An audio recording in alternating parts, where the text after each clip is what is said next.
My goal is to help millennials go from getting lit to chasing fire, financially independent, retire early, specifically through real estate. That's how I'm doing it myself. So in this video, I want to talk about why you should buy a home early, how you can do it, and lastly, the number one thing you could avoid.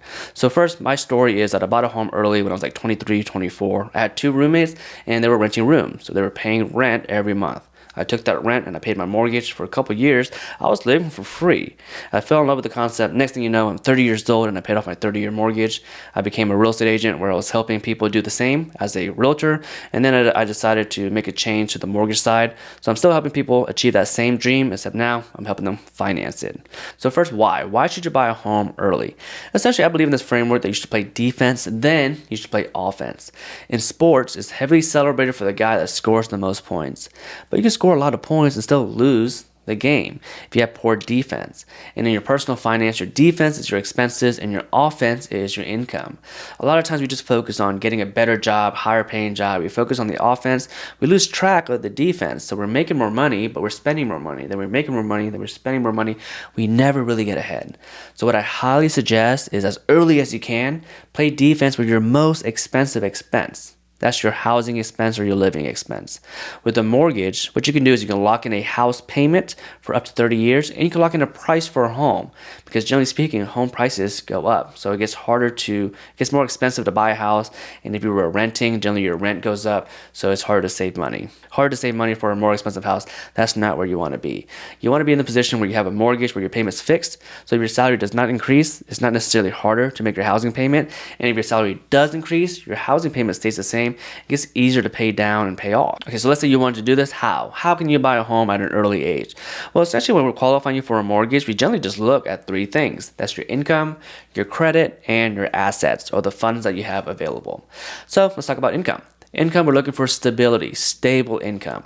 Now, this is easy to determine when you're a salary employee or maybe you're a W-2 employee working full-time hours. And it gets a little tricky if a portion of your pay is what we consider variable. Maybe it fluctuates. Maybe you work some overtime. Maybe you have a big bonus, maybe you have commission pay. Now what we do is we take that away from your stable income or your base pay and we put that into a different bucket. If a big portion of your pay is variable, then what we look for is history, 2-year history. Because what we're saying is, yes, it could fluctuate, but over the last 2 years, on average, it's been this. And if you're self-employed, then by definition, your income is variable. We generally need 2-year history. Next, let's talk about credit. Protect your credit score when you're young. It is very important when you want to get a mortgage. What you don't want to do is sign up for credit cards here and there just to save 5 or 10%. You don't want to utilize all the credit that's available to you, and you obviously make your payments on time. Now when we pull your credit report, we're going to see any debts that you have open. And remember, we're qualifying you based on the income that comes in versus the expenses that go out. So we really don't care too much about the total balance of your debts. We care more about the minimum monthly payments that go out. Remember, we're comparing income that comes in, expenses that go out. So if you have good income and low expenses, then we may be able to qualify you for this much. And if this much is great, then perfect. You can start shopping. If you want a little bit more money to borrow, then maybe we can fix it by increasing your income by adding a cosigner or decreasing your debts by paying down loans. Lastly, we look at assets or how much funds you have available. Most people, when they buy their first house, they put anywhere between 3 and 5% as a down payment.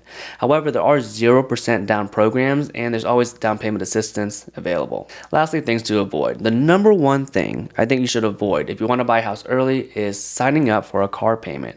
Remember, we're qualifying based on income that comes in and expenses that go out. So if you sign up for a big car payment, which those things are generally very easy to qualify for, you may qualify for a huge car payment that you really can't afford. And if you take it, then your income must be significant to overcome it, or you may find yourself shooting yourself in the foot where you can't buy a house. You have to wait a couple years so you pay off that loan where the house could be a lot more expensive.